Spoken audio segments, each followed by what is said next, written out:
আজ তারিখ হচ্ছে 4 জুলাই 2024, সঙ্গে বৃহস্পতিবার। তো চলুন জেনে নিই আজকের খবর। নিউ বিতর্কে আলোচনা চেয়ে প্রধানমন্ত্রীকে চিঠি রাহুল গান্ধীর। প্রথমবার সংসদে মুখ খুললেন প্রধানমন্ত্রী Narendra Modi. UGC NET PG সহ একাধিক পরীক্ষার প্রশ্ন ফাঁস বিতর্কে প্রথমবার মুখ খুললেন প্রধানমন্ত্রী নরেন্দ্র মোদী।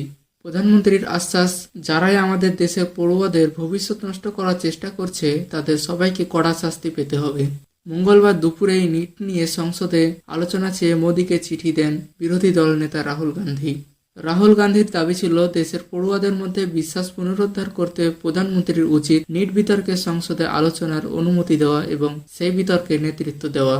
রাহুল গান্ধীর বক্তব্য, আমাদের পড়ুয়ারা উত্তর চান, সংসদে এটা নিয়ে আলোচনা হওয়াটা সেটার প্রথম ধাপ। এই বিষয়টার গুরুত্ব বুঝে সরকারের উচিত এটা নিয়ে দ্রুত আলোচনায় বসা। নিট নিয়ে দেশ জুড়ে আলোড়ন পড়ে গেলেও এ পর্যন্ত নীরব ছিলেন প্রধানমন্ত্রী।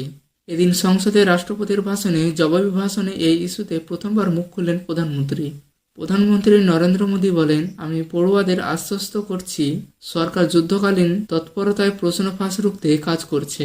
যারা আমাদের যুব সমাজের ভবিষ্যৎ নষ্ট করার চেষ্টা করছে তাদের কাউকে রেয়াত করা হবে না। প্রধানমন্ত্রী জানিয়েছেন, নিট ইস্যুতে দেশ জুড়ে গ্রেপ্তারি শুরু করেছে সিবিআই।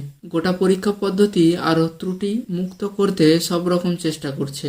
নিট বাতিলের দাবিতে ইতিমধ্যে প্রধানমন্ত্রী নরেন্দ্র মোদীকে চিঠি দিয়েছেন বিরোধীরা। চাপের মুখে সরানো হয়েছে এনটিএর ডিজিকেও। নিট প্রশ্নপত্র ফাঁসের অভিযোগের তদন্ত করছে সিবিআই। নিট কেলেঙ্কারিতে ইতিমধ্যেই অন্তত 10 জন গ্রেপ্তার হয়েছে, তবে সিবিআই এখনও প্রশ্নপত্র ফাঁস কেলেঙ্কারির মাস্টারমাইন্ডকে গ্রেপ্তার করতে পারেনি।